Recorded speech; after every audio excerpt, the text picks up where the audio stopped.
আজ আমরা বানাবো রেস্তোরাঁর মতো সুস্বাদু বিফ বিরিয়ানি। আর সেটা অনেক সহজ ভাবে। চলুন শুরু করি। প্রথমে আমি পেঁয়াজগুলো সোনালি করে ভেজে নিব।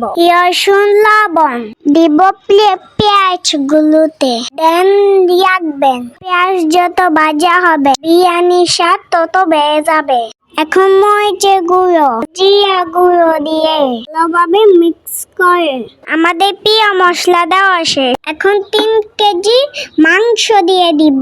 মাংসগুলো ভালোভাবে নিয়ে নিতে হবে। মাংসগুলো আমাদের প্রিয় মশলার সাথে মাখিয়ে নিতে হবে ভালো করে। এখন দিয়ে দিব টক দই গোল চামচে 3 চামচ পরিমাণ টক দই। ওগুলাকে দিয়ে ভালোভাবে নিয়ে নিতে হবে। এখন 7-8টা পর্যন্ত কাঁচামরিচ দিয়ে দিব।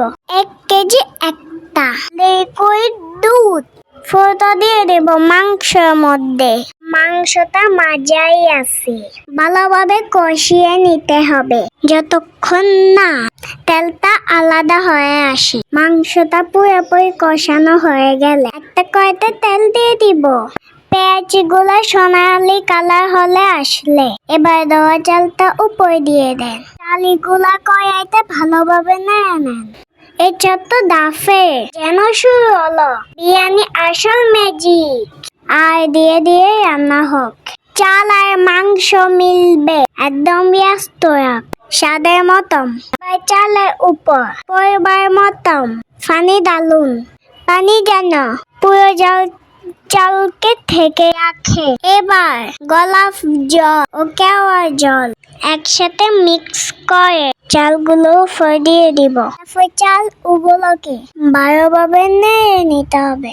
এবার দিয়ে চালটা মিশাচ্ছি যাতে মশলা মাংসের সাথে পুরো চালের সঙ্গে ভালোভাবে মিশে যায়। খুব হালকা করে নাড়ুন। চাল ভেঙে যাবে না। দেখুন কেমন সুন্দরভাবে চাল আর মশলা একত্রিত হচ্ছে। সবগুলো মিশিয়ে নামাইলাম। আর দেখি কি সুন্দর রং আর গান। দেখুন হ্যালো বন্ধুরা, তোদের কাছে যদি এই রেসিপি যদি ভালো লাগে লাইক আর সাবস্ক্রাইব দিতে ভুলবেন না। আজ এ পর্যন্ত। সবাই ভালো থাকবে। আল্লাহ হাফেজ।